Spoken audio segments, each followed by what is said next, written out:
Bismillahirrahmanirrahim. Assalamualaikum warahmatullahi wabarakatuh. Alhamdulillahirabbil alamin. Asyhadu an la ilaha illallah wahdahu la syarikalah wa asyhadu anna Muhammadan abduhu wa rasuluh. Allahumma shalli ala sayyidina Muhammad wa ala ali sayyidina Muhammad amma ba'du. Selamat pagi anak-anak.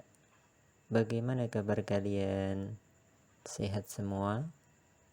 Alhamdulillah. Anak-anak, hari ini Jumat 16 Oktober tahun 2020 kita akan belajar tema yang keempat, subtema yang kedua, pembelajaran yang pertama. Sebelum materi Pak Danang sampaikan, mari kita berdoa kepada Allah Subhanahu wa taala, meminta kepada Allah agar dibukakan pintu hati kita, dimudahkan pemahaman kita sehingga kalian dapat memahami apa yang Pak Danang sampaikan melalui video ini. Berdoa mulai. Selesai.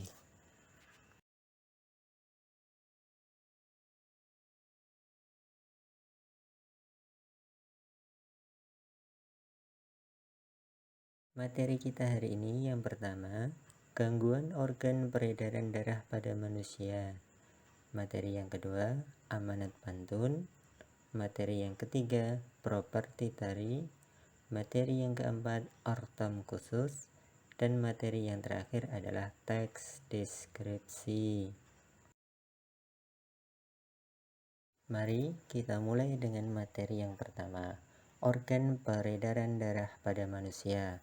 Yang pertama, darah. Fungsi darah sebagai berikut. Yang pertama, sebagai alat pengangkut sari-sari makanan dan oksigen ke seluruh tubuh, serta sisa-sisa metabolisme ke organ ekskresi. Fungsi yang kedua, menjaga agar temperatur tubuh tetap.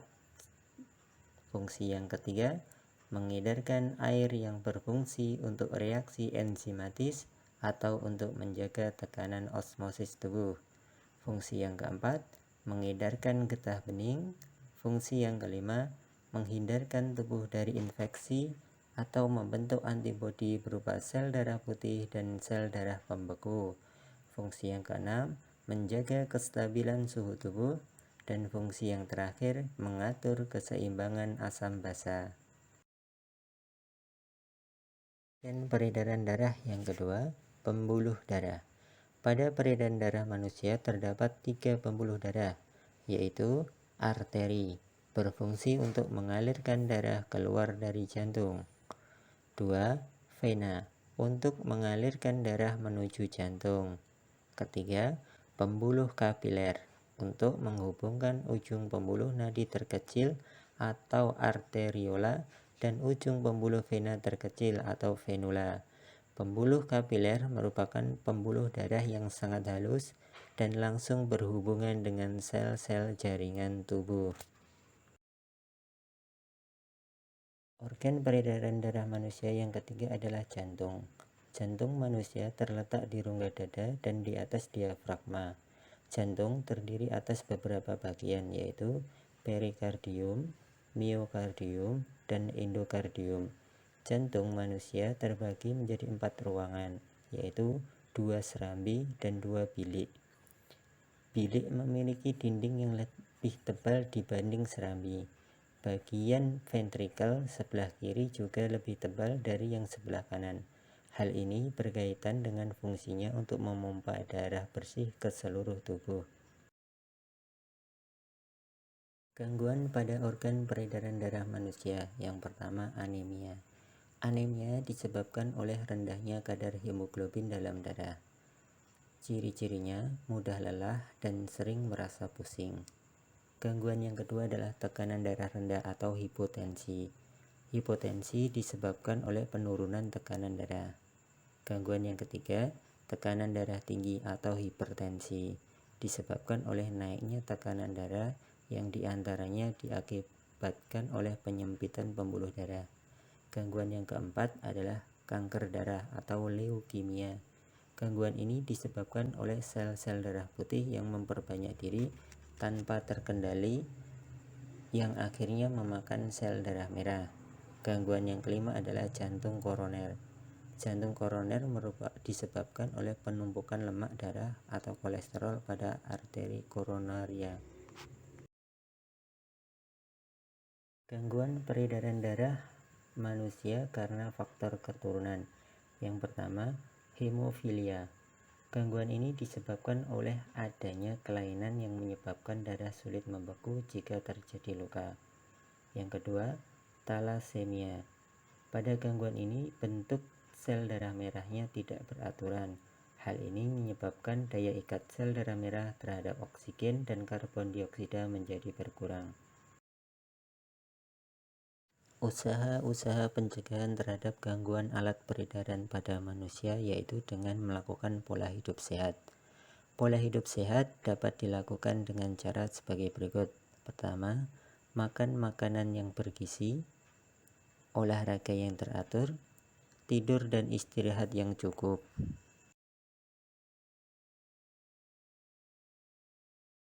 Situ kamu, di sini aku, bergandeng tangan bersukaria.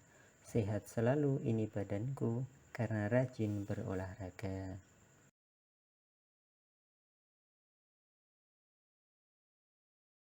Jenis-jenis pantun. Jenis pantun berdasarkan usia.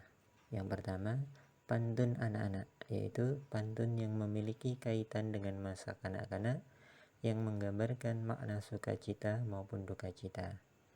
Pantun yang kedua, pantun orang muda, yaitu pantun mengenai kehidupan masa muda yang berisi atau bermakna perkenalan, hubungan asmara dan rumah tangga, perasaan kasih sayang, iba, iri, dan nasib.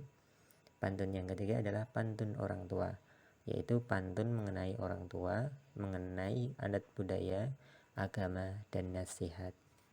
Ciri-ciri pantun yang telah Pak Danang baca. Yang pertama, terdiri atas 4 baris. Bersajak api-api, baris pertama dan kedua disebut sambiran, baris ketiga dan keempat disebut isi. Isi pantun tersebut tentang rajin berolahraga.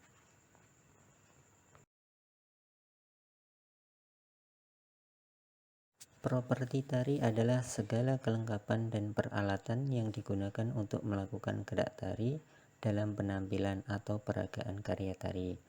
Properti tari dapat terbuat dari kain, kayu, besi, plastik, tembaga, atau kulit. Properti ada juga yang merupakan bagian dari busana dan aksesoris sepertinya selendang, panah, dan keris. Perhatikan gambar tari dan propertinya. Ada properti kipas, properti tameng, properti selendang.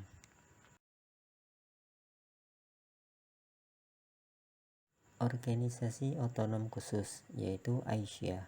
Aisyah didirikan oleh Hajah Siti Walidah pada tahun 1914 dengan nama Sopo Tresno. Pada tanggal 27 Rajab 1335 Hijriah atau bertepatan dengan 19 Mei 1917 menjadi Aisyah. Tujuan Aisyah untuk tegaknya agama Islam dan terwujudnya masyarakat Islam yang sebenar-benarnya. Usaha-usaha Aisyah. Yang pertama, menanamkan keyakinan, memperdalam agama Islam. Usaha yang kedua, meningkatkan harkat martabat kaum wanita. Usaha yang ketiga, meningkatkan kualitas dan kuantitas pengkajian ajaran Islam.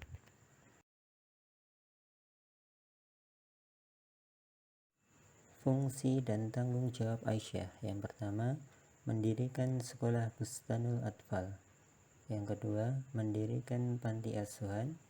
Yang ketiga, mendirikan sekolah khusus wanita seperti mu'alimat, balai pengobatan ibu dan anak. Yang keempat, mengadakan bimbingan dan penyuluhan. Teks deskripsi. Teks deskripsi yaiku tulisan sing gagasan pokoke diandharake kanthi cara nggambarake objek, panggonan utawa kedadean nganti sing maca rumangsa kaya nyawang dhewe.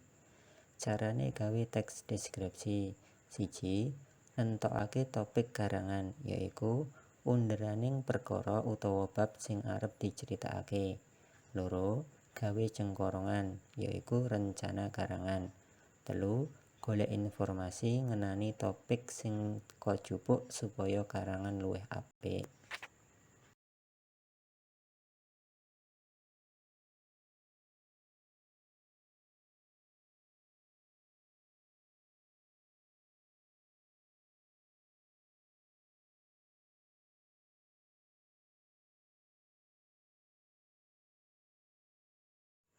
Tugas siswa. Sebutkan 2 gangguan pada organ peredaran darah manusia. 2. Sebutkan 2 contoh tarian daerah beserta properti tarinya. 3. Tulislah amanat dari pantun di bawah ini. Pagi-pagi berolahraga, keliling kampung berlari-lari. Belajar itu perlu berdoa supaya kita berilmu tinggi. Nomor 4. Kerjakan Gladen 5 halaman 31 di buku Eksis Bahasa Jawa. Jangan lupa sholat tepat pada waktunya ya. Jaga kesehatan, tetap semangat menggapai cita-citanya. Wassalamualaikum warahmatullahi wabarakatuh.